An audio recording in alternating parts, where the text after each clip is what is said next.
All right, over the last 2 weeks, we've been talking about how to legally avoid taxes.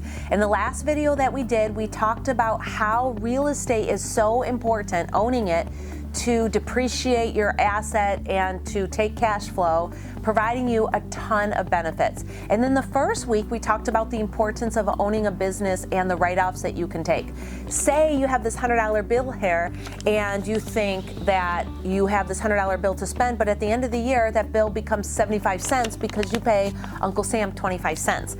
Well, when you think about taxes, when you have write-offs because you own your own business, it is so liberating because you might have a business expense, you have a business dinner, and then you get to write off that meals and entertainment.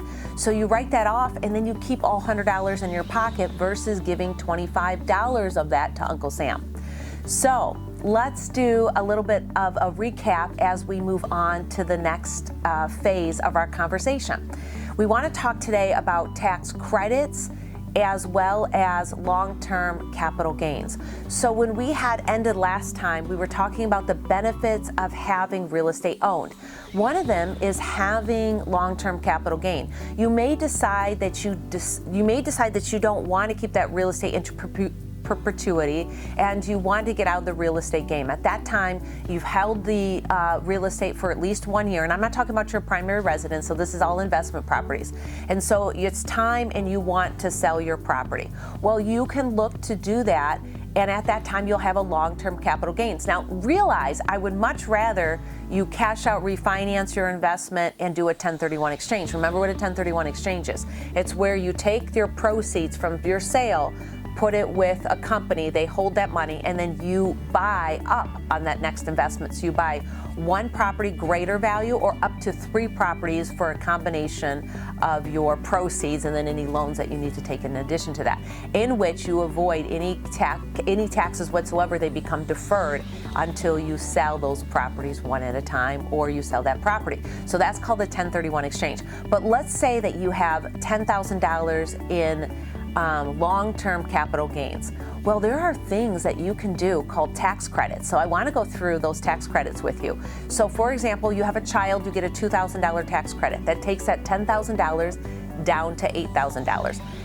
And let's say you're interested in a higher education. You can get $2,500 back in a tax credit from Uncle Sam. That brings you down to $5,500 on that long-term capital gain.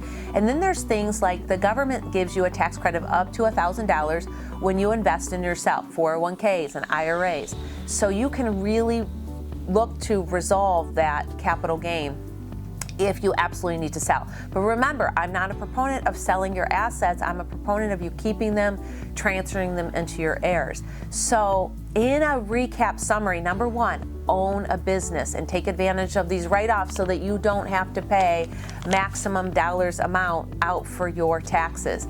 Number 2, own real estate and depreciate that real estate. So remember, as you depreciate your real estate, what we learned from last week's video is that you can take cash flow and have depreciation and have them offset each other. And it turns out that properties up to like $250,000, $300,000 or below, usually you can take depreciation and cash flow and they balance out to be a break-even proposition. And the third and final thing is do things like avoid paying capital gains taxes by cash out refinances or 1031 exchange. And the last and final way that you can avoid paying capital gains is to shelter your money into a life insurance savings account. This is Dawn Connors at Mortgage One, providing you fantastic mortgage solutions. Please like, share, subscribe to my YouTube channel. And if you found this video helpful, you can ring that bell for other videos.